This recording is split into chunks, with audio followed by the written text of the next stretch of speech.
ഹൃദയമം തമ്പുരു നീട്ടിയെന്നാഥാനിൻ തിരുവചനങ്ങൾ ഞാൻ പാടാം. അതിമോദമെന്നുടെ അന്തരംഗത്താലെ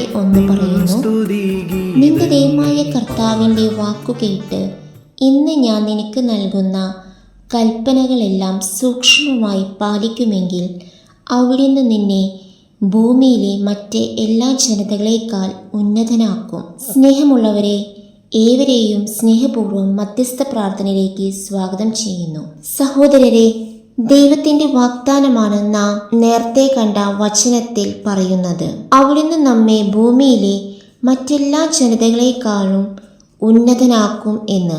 സ്നേഹമുള്ളവരെ, നമ്മുടെ മക്കൾ, മാതാപിതാക്കൾ ബുദ്ധിമുട്ടുകളോ കഷ്ടപ്പാടുകളോ വരുന്നതിന് നാം ആഗ്രഹിക്കുന്നുണ്ടോ? ഇല്ലല്ലോ. അങ്ങനെയെങ്കിൽ നല്ലവനായ ദൈവം നമ്മെ കഷ്ടപ്പെടുത്തുമോ? ഒരിക്കലുമില്ല. അപ്പോൾ സഹനങ്ങൾ ജീവിതത്തിൽ വരുന്നതോ? സ്നേഹമുള്ളവരെ, സഹനങ്ങൾ വരുന്നതിന്റെ അർത്ഥതലം വേറെയാണ്. അത് മറ്റൊരു ക്ലാസ്സിൽ വിശദീകരിക്കുന്നതാണ്. ഏതായാലും ഒരു കാര്യം തീർച്ചയാണ്, സ്നേഹനിധിയായ നല്ല ദൈവം നമ്മെ വേദനിപ്പിക്കാനോ കഷ്ടപ്പെടുത്തുവാനോ ആഗ്രഹിക്കുന്നില്ല എന്ന സത്യം മറക്കരുത്. അതുകൊണ്ട് തന്നെ സഹോദരങ്ങളെ, നമുക്ക് ഉണ്ടായി വേദനകളും കഷ്ടപ്പാടുകളും നമ്മൾ തന്നെ അറിഞ്ഞോ അറിയാതെയോ നമ്മുടെ ഭാഗത്ത് നിന്ന് വന്ന ചില പോരായ്മകളുടെ അനന്തരഫലമാണ് എന്ന തിരിച്ചറിവും അവബോധവുമാണ് നമുക്ക് വേണ്ടത്. അതിന് ദൈവത്തെ കുറ്റം പറയുകയല്ല വേണ്ടത്, മറിച്ച് എവിടെയാണ് നമുക്ക് തെറ്റുപറ്റിയത് എന്ന് ആത്മപരിശോധനയാണ് വേണ്ടത്. വെളിപാട് പുസ്തകം 2:4 പറയുന്നു, എങ്കിലും നിനക്കെതിരെ എനിക്കൊന്ന് പറയാനുണ്ട്. നിനക്ക് ആദ്യമുണ്ടായിരുന്ന സ്നേഹം നീ കൈവിടിഞ്ഞു. അതിനാൽ നീ ഏതവസ്ഥയിൽ നിന്നാണ് അധഃപതിച്ചത് എന്ന് ചിന്തിക്കുക. അനുതപിച്ച് ആദ്യത്തെ പ്രവൃത്തികൾ ചെയ്യുക. സഹോദരരെ, അറിഞ്ഞോ അറിയാതെയോ നമ്മുടെ പ്രവൃത്തികൾ മൂലം ദൈവത്തെ വേദനിപ്പിച്ചിട്ടുണ്ടോ? നിന്നെ പോലെ തന്നെ നിന്റെ അയൽക്കാരനെ സ്നേഹിക്കണം എന്ന കൽപ്പന നാം ലംഘിച്ചിട്ടുണ്ടോ? ആരെങ്കിലും വേദനിപ്പിക്കാൻ നാം കാരണക്കാരിയായിട്ടുണ്ടോ? അതുമൂലം കർത്താവിനെ വേദനിപ്പിക്കുവാൻ ഇടയായിട്ടുണ്ടോ? നാം മൂലം നമ്മുടെ മാതാപിതാക്കൾ വേദനിക്കാൻ ഇടയായിട്ടുണ്ടോ? നാം മൂലം നമ്മുടെ സഹോദരർ, അയൽക്കാർ, നമ്മുടെ മക്കൾ, സ്നേഹിതർ എന്നിവരിൽ ആരെങ്കിലും വേദനിക്കാൻ ഇടയായിട്ടുണ്ടോ? മാപ്പ് ചോദിക്കുവാൻ സാധിക്കുകയാണെങ്കിൽ നേരിട്ട് പോയി മാപ്പ് പറഞ്ഞ് ക്ഷമ ചോദിക്കുക. അല്ലാതാണെങ്കിൽ ദൈവസന്നിധിയിൽ പോയി മാപ്പ് പറഞ്ഞ് മേലിൽ അത്തരത്തിൽ ആവർത്തിക്കുകയില്ല എന്ന് പ്രതിജ്ഞ ചെയ്യുക. പ്രതിജ്ഞ ചെയ്താൽ മാത്രം പോരാ, മേലിൽ ആവർത്തിക്കാതിരിക്കാൻ ശ്രമിക്കുകയും വേണം. ഒന്ന് ചെയ്തു നോക്കൂ. തീർച്ചയായും ദൈവം നമ്മുടെ ജീവിതത്തിൽ അനുഗ്രഹിക്കും, നമ്മുടെ ജീവിതത്തിൽ ഇടപെടും. എളുപ്പമുള്ള ഒരു കാര്യമല്ല ഇത്, എന്നാലും അതിനായി ശ്രമിക്കണം. നാം തയ്യാറാകണം. വചനം പറയുന്നു, സഹോദരനെ വെറുക്കുന്നവൻ കൊലപാതകിയാണ്. ആയതിനാൽ തന്നെ അത്തരത്തിലുള്ള വെറുപ്പുകൾ എന്തെങ്കിലും നമ്മുടെ മനസ്സിൽ ഉണ്ടെങ്കിൽ അത് എടുത്തു മാറ്റാൻ പരിശ്രമിക്കുക.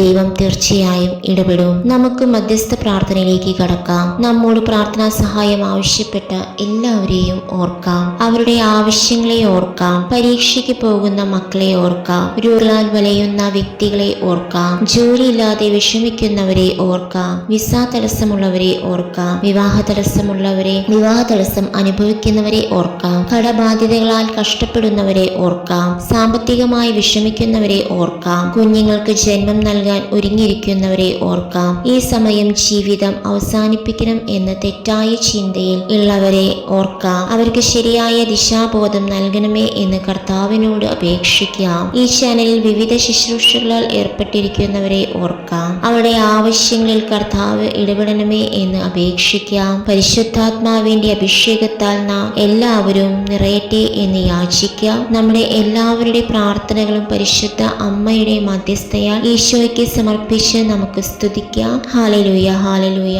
യേശുവേ സ്തുതി. ഹല്ലേലൂയ, ഹല്ലേലൂയ, ഹല്ലേലൂയ, യേശുവേ സ്തുതി, യേശുവേ മഹത്വം. Hallelujah, hallelujah. സ്തുതിക്കുന്നു കർത്താവേ, സ്തുതിക്കുന്നു കർത്താവെ, സ്തുതിക്കുന്നു ഈശോയെ, സ്തുതിക്കുന്നു. Hallelujah, hallelujah, hallelujah, hallelujah, hallelujah.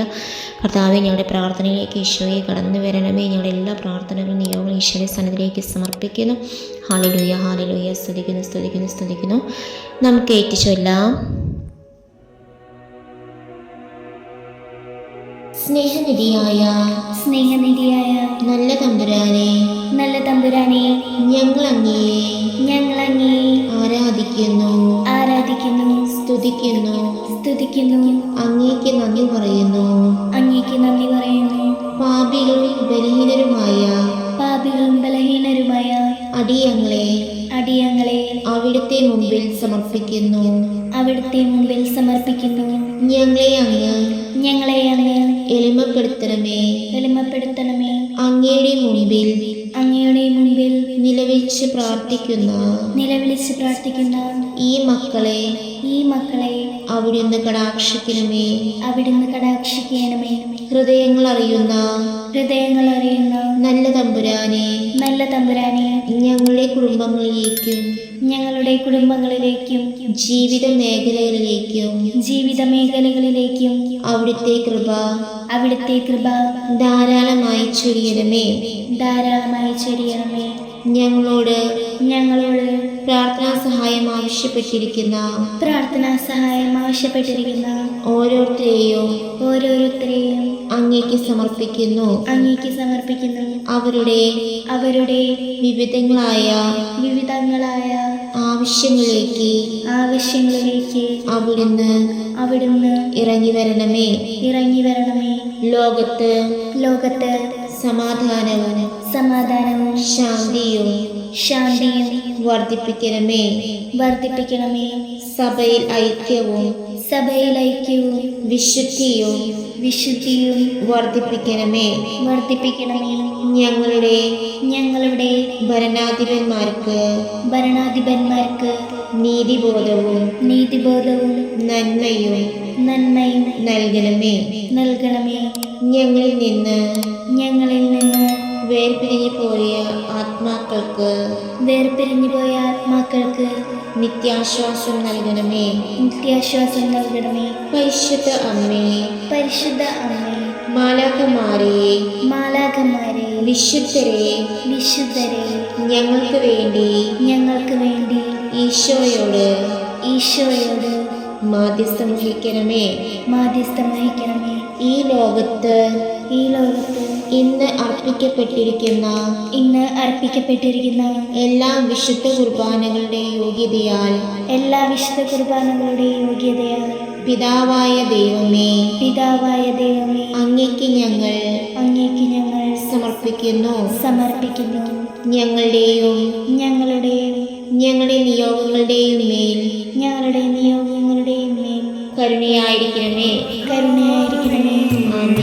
കേൾക്കണമേ. എൻ മനതാരിതിൽ നിറയണമേ. നാഥാ നീതു കേൾക്കണമേ. നിൻ കൃപ എന്നിൽ ചൊരിയണമേ.